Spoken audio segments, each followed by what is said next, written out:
Hi guys, this is Mr. Tan, and we're looking at business research today, and we're focusing on sampling.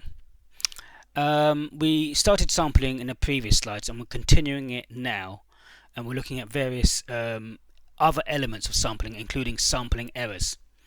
So in this chapter, we're going to cover what constitutes a sampling error, about errors that occur during field data collection, how to control field data collection errors, all about non-response errors, how panel companies control errors, and what is a data set, coding of data, and a data code book, data quality issues in data sets. So we're going to be looking at these issues.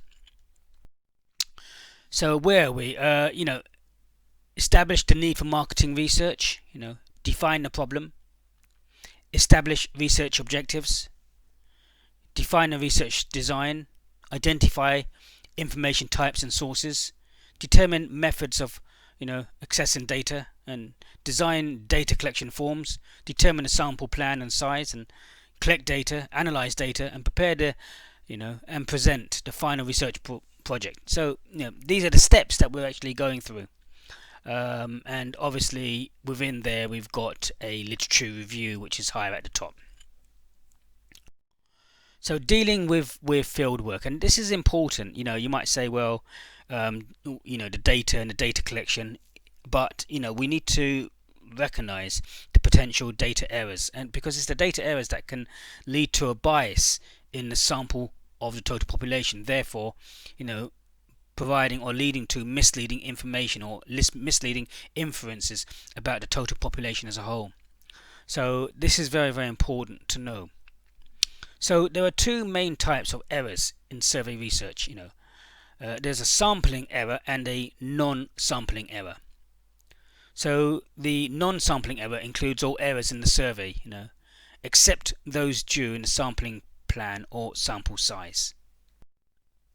Non-sampling error, these includes all types of non-response errors, data collecting errors, data handling errors, data analysis errors, and interpretation errors.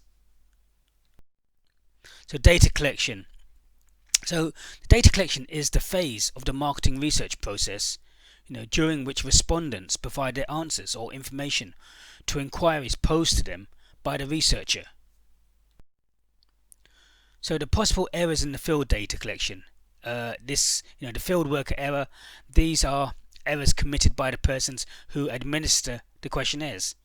Respondent errors as well, these are errors committed on part of the respondent. So errors may be either intentional or unintentional. So we're going to look at this. So why are errors intentional or unintentional? So if we look here in terms of intentional errors might be due to the field worker in terms of cheating or leading the respondent, and also intentional errors in terms of the respondent in terms of providing false answers and also providing non-responses. And then you have unintentional errors, including the interviewer characteristics, misunderstandings, fatigue in terms of the field worker. In terms of the respondent, again, you might have misunderstanding, guessing, attention loss, distractions, and fatigue, which could lead them to provide a wrong answer unintentionally. So if we look at the data collection errors can occur with a field worker or respondent. So again, with the field worker, you've got cheating or leading respondents, and then unintentional interview characteristics, misunderstandings, and fatigue. And likewise, we can see on the right with the respondent errors as well.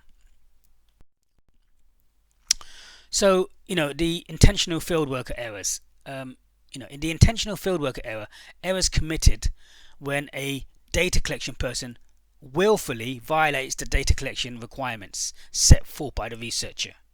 Okay, so they violate the requirements set by the researcher. You've also got interviewer cheating occurs when the interviewer intentionally misrepresents the respondents, And also when the field worker kind of leads the respondents down a specific path. It could even be with the tone of his voice, or how he's pointing or what he's doing. Occurs when the interviewer influences the respondent's answers through wording, voice, inflection, or even body language. Unintentional field worker error. These are errors committed when the interviewer believes he or she is performing correctly. And again, unintentional field worker errors. The interviewer personal characteristics occur because of the interviewer's personal characteristics such as accent, sex, or demeanor, how they come across. It could actually, lead the respondent down a particular path. The interviewer misunderstanding, occurs when the interviewer believes he or she knows how to administer a survey, but instead does it incorrectly. And fatigue-related mistakes occur when the interviewer becomes tired, and we all make mistakes when we're tired. Intentional respondent error. This is where the error is committed when there are respondents who willfully misrepresent themselves in the survey. So they say something which is basically just not the truth. You've also got falsehoods occur when respondents fail to tell the truth in the surveys, and non-response, which occurs when the prospective respondent fails to take part in the survey or to answer specific questions in a survey. So they may actually leave questions out in the questionnaire. Unintentional respondent error. Errors committed when a respondent gives a response that is not valid, but he or she believes is the truth. Also, with respondent misunderstandings, which occurs when a respondent gives an answer without fully understanding the question or the instructions provided. And also when respondents guess, when they give an answer in terms of, based on uncertainty of its accuracy, they're just guessing. We've also got attention loss. Occurs when a respondent's interest is survey wanes, and so they're not bothered now, so they just give any answer because they want to get it done and finished. Distractions, such as interruptions, may occur while questionnaire administration takes place. And fatigue, again, the respondent might be tired and so might just start filling out questions to get it done and over with. So here we've got how to control data collection errors. How do you control these? You've got on the left hand side, intentional fieldworker errors, leading respondent, unintentional, and so on and so forth. Falsehoods, non-response, unintentional, response errors, misunderstandings, guessing. And then on the right hand side, you have like control mechanisms to bear in mind when you're actually undertaking this process.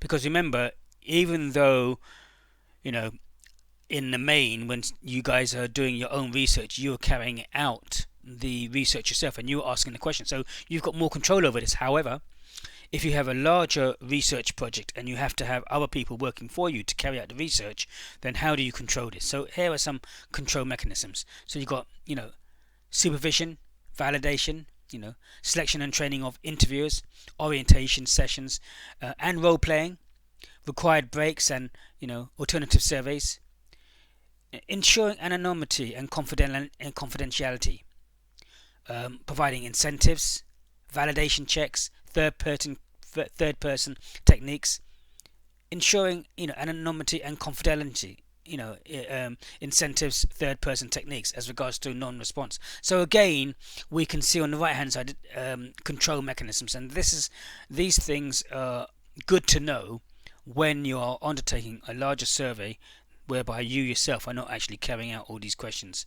So you are using other people to help you carrying out the research.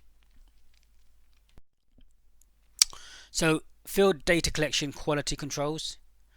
So control of intentional field worker errors. So here the supervision uses administrators to oversee the work of field data collection workers, and validation verifies that the interviewer did the work.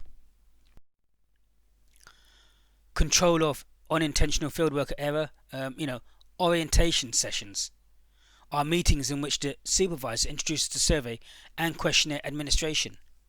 role-playing sessions, which are dry runs or dress rehearsals of the questionnaire, with the supervisor or some other interviewer playing the respondent's role. Control of the intentional respondent error. Anonymity occurs when a respondent is assured that he or her name will not be associated with his or her answers.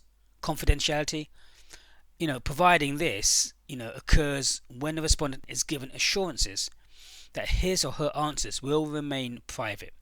Both assurances are believed to be helpful in forestalling falsehoods. So field data collection controls, again, control of intentional respondent error. One tactic for reducing falsehoods or non-response error is to use incentives, which are cash payments, gifts, or something of value promised to the respondent in return for their participation. Other control mechanisms of the respondent error includes, is the use of validation checks, in which information provided by the respondent is confirmed during the interview. And also a third person technique can be used in a question, in which instead of directly quizzing the respondent, the question is couched in terms of a third person who is similar to the respondent. And again, control of unintentional respondent error. Unintentional, a well-drafted questionnaire instructions and examples are commonly used as a way of avoiding respondent confusion. Again, unintentional respondent error. The researcher can switch the positions of a few items on a scale called reversals or scale endpoints. Instead of putting all the negative adjectives on one side and all the positive on another side. Prompters can also be used by the respondent on task and alert. Again, data collection errors with online surveys regarding multiple submissions by the same respondent, bogus respondents, and misrepresentation of the population. So non-response, here is the failure of the part of the prospective respondent to take part in the survey or to answer specific questions on the survey. Again, if we look at the three types of non-responses in surveys, you've got refusal, you've got break-off, and item omission. Okay, refusal, the prospective respondent declines to participate in the survey. Break-off, after answering some questions in the survey, the respondent stops participating. They may be tired, they may be fatigued, they may be distracted. Item omission, the respondent does not answer a particular question but does answer other questions. So, refusals to participate. A refusal occurs when a potential respondent declines to take part in the survey. Refusal rates, differ by area of the country as well as by demographic differences. Break-off occurs when a respondent reaches a certain point and then decides not to answer any more questions in the survey. Item omission is the phrase sometimes used to identify the percentage of the sample that did not answer a particular question. So, what is a completed interview? So the marketing researcher must define what is a completed interview. A completed interview is often defined as one in which all the primary questions have been answered. So you would have to identify what the primary questions are. As long as all the primary ones have, then the interview has been completed successfully. How do you measure the non-response rate? Well, the marketing research industry has an accepted way to calculate a survey's response rate. And this response rate is calculated by the number of completed interviews divided by the number of eligible units in the sample.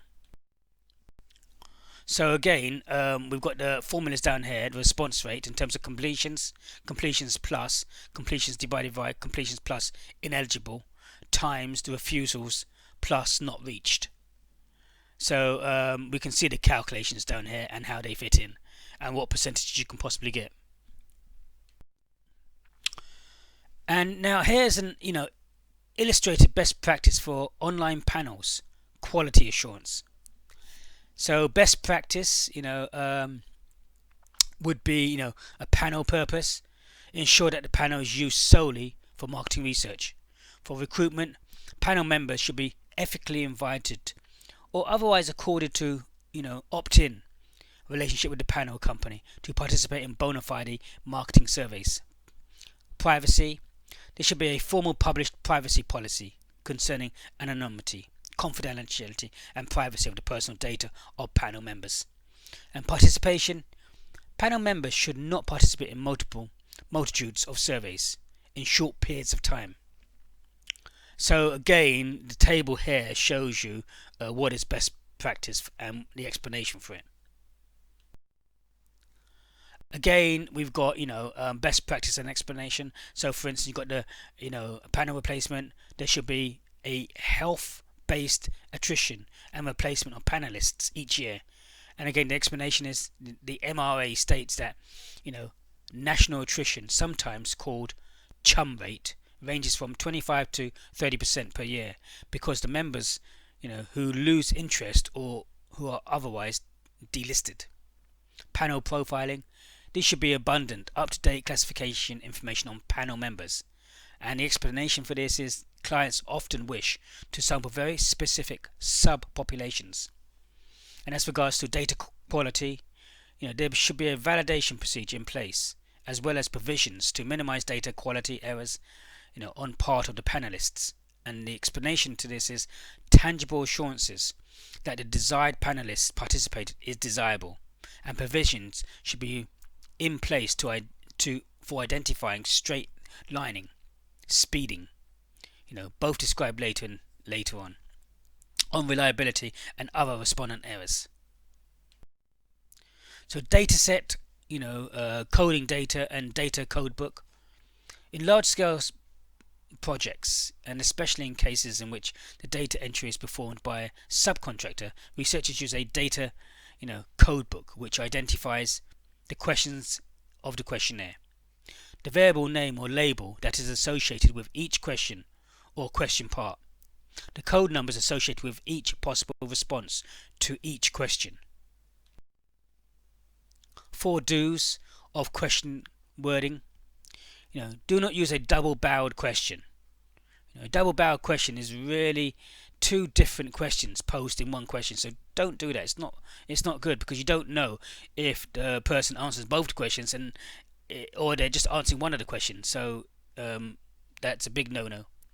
And do not use words that overstate the case. An overstated question places undue emphasis on some aspect of the topic. Again, it could lead to bias and leading the respondent. So here we have IBM SPSS variable view and variable command review as a dataset codebook, and here it shows you all the datasets of all the questions. Data quality issues. What we look for in raw data inspection. Incomplete response. An incomplete response is a break-off where the respondent stops answering in the middle of the questionnaire, and non-responses to specific questions, item omissions, which we mentioned earlier above. Dataset issues, what to look for in raw data inspection, yay saying and nay saying. A yay saying, yes saying pattern may be evident in the form of yes or strongly agree answers. The negative counterpart of the yay saying is nay saying, identifiable as persistent responses in the negative, or all one codes. Middle of the road patterns. The middle of the road pattern is seen as a preponderance of non-opinion responses, or a 3 code. And here we can see finally the identification of data quality errors found in the raw matrix. So we've finished now here today on datasets, and again we touched a little bit on some questions on the questionnaire as well. So these are the things that you need to kind of like bear in mind as regards to datasets, and they're very, very important because they can lead to a great deal of bias within a questionnaire depending upon how the data is being collected and the intentional errors and unintentional errors of both the researcher and the respondent. Thank you today from Mr. Tan.